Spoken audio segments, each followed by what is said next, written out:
This is LWT, part of the ITV network. It's now time to hit the rewind button as we join those cheeky chaps over at the Retro Asylum.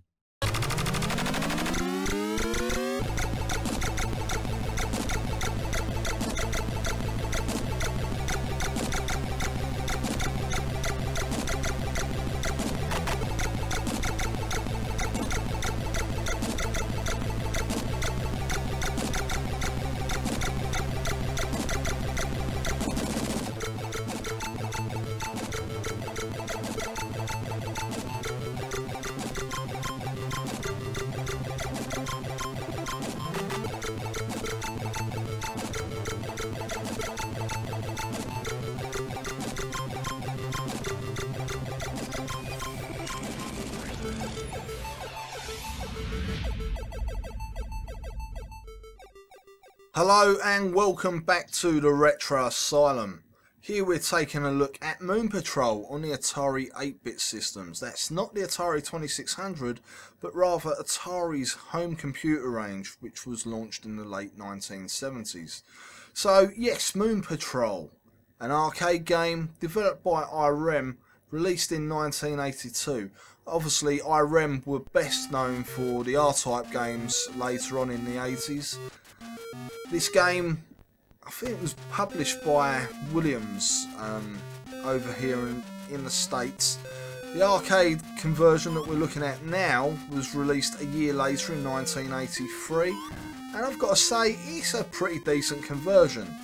Personally, I'm more used to the Atari 2600 version. It was a fairly basic looking game, but the playability was there. But this version, it's got it all really. The parallax scrolling from the arcade game, which was, I think I'm right in saying that it was one of the first games with parallax scrolling on the arcade.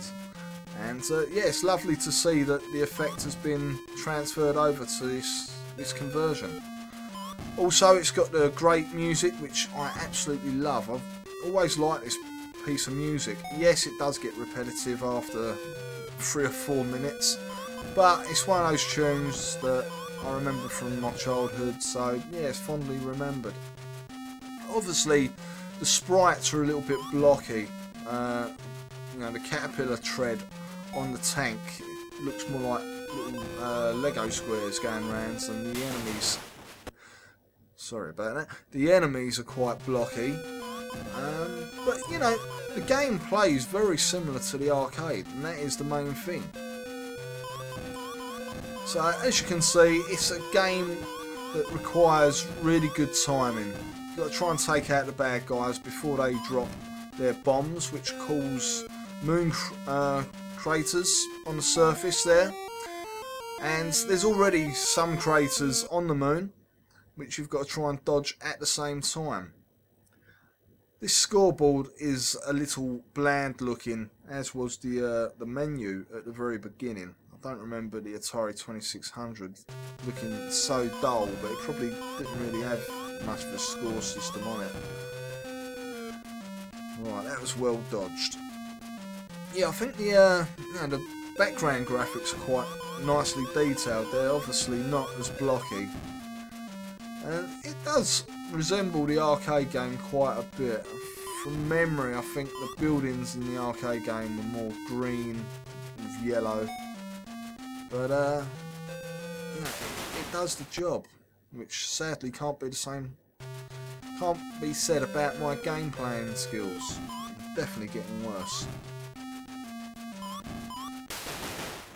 See what I mean? Come on guys, I'm nearly 40, my reaction time is getting worse. That's my excuse anyway. Oh, that was close. So yeah, you can slow down your Jeep by pressing left on the joystick. And yeah, you just got to keep tapping that fire button really whenever you see a rock in your way. I've got to say, it's one of the worst moon buggies though, because some of those rocks are only tiny. You should be able to drive over them. There we go. Yep, as you can see, there's the letter H there. That's a checkpoint. You hear the little ding.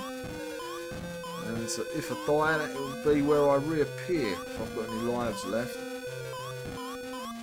These sound effects are starting to get on my nerves a bit. There we go.